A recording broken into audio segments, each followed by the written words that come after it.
There isn't a tribe, Mr. Icke, anywhere in Africa. And when you return to South Africa, I will ask you to investigate this very closely. There isn't a tribe anywhere in Southern, Central, Western and Eastern Africa which doesn't claim that kingship was a system that was brought down from the sky by gods who either traveled in swings, as the pygmies of Zaire say, or who came down in huge vessels which were shaped like bows, vessels made of gold, vessels bigger than mountains. I wish to share these things with you, sir, as briefly as I can. The Zulu people believed that they originated from space, and their name Zulu does not mean sky, but rather interplanetary space. And the word Zulu also has to do with traveling.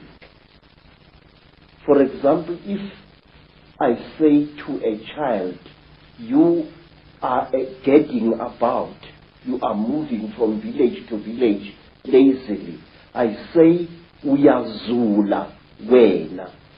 Now the word Zula, which is used to refer to Zulus, sometimes contemptuously, in Zula, means really a traveler, a voyager, somebody moving from place to place. Where? In the Izu. Now I ask you, how did a land-bound people like the Zulus know that you could travel in space? We are Zula, Ezulwini. You can travel in the great place of traveling. For that matter, Zulu people knew that the earth was a sphere and that it was the sun that was still in space and the various planets orbited around it. I will show you on the other necklace of knowledge. And when a Zulu refers to the earth, he says, Umhlaba jikelele. Now, the word jikelele implies a spherical or a hemispherical object. But a Mosotho or a Motswana from Lesotho or from Botswana will refer to the world as lefatshe, which means that which is down here. And he will say, when he refers to the earth's shape, lefatshe ka bophara. Now this word ka bophara means the earth in its width. Thus, a Mosotho or a Motswana believes that the earth is flat, but the Zulus believe it is either a hemisphere or a sphere.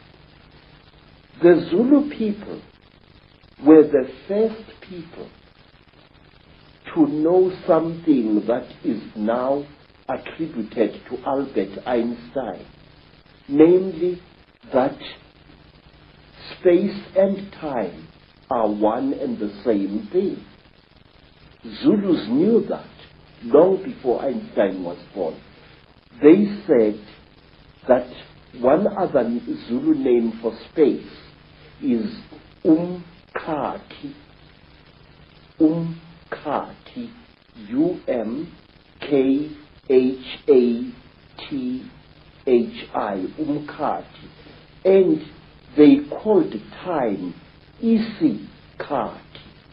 So you can see that Zulus, supposedly a nation of skin-wearing primitives, were aware of the fact that space and time are one and the same thing. And further, that if you could find the river of time you could travel into the future and into the past. And many are the ancient legends which are told in Zululand of a man who traveled through time and accidentally killed a young boy who turned out to be himself in the past, and so he no longer existed. There's an indication on the necklace, I know, around the back that the Earth is round. One of the symbols is indicating that, or a sphere. Yes. But I wonder what you think, Credo, of what is taught to children and students all over the world, in the universities and the fancy academic centres, that actually we are now at the cutting edge of human evolution in terms of technological knowledge and knowledge of the world and the universe, and in fact back in the ancient world, in Africa and North Africa and all over South America, they were just a primitive people.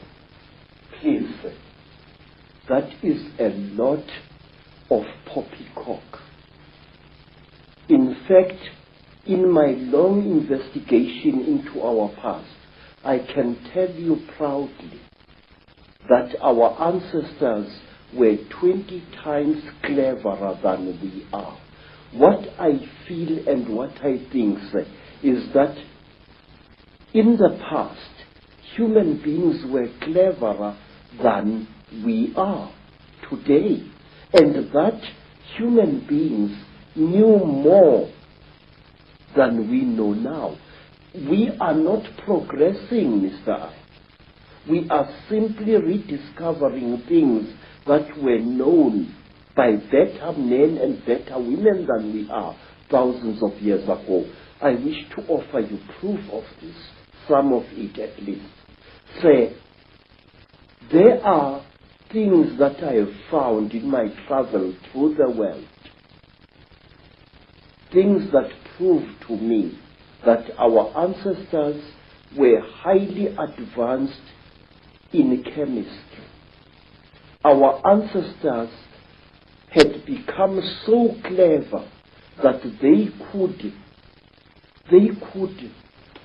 take science and reduce it to such a simple level that they were able to help hundreds of starving human beings after some traumatic happening in the past.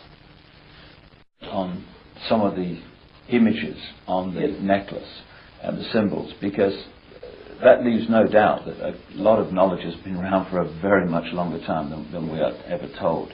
First of all, on the hand, I'm seeing the eye. Now, the all-seeing eye and the symbol of the eye is one the Illuminati use all the time.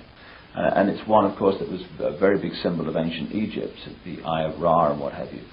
Why is that eye there on that hand?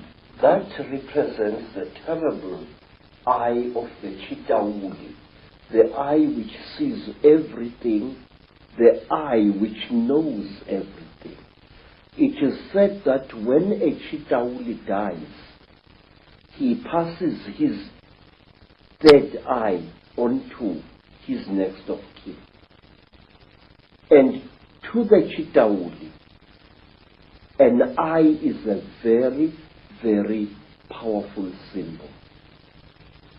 This is the eye of the Chitauli.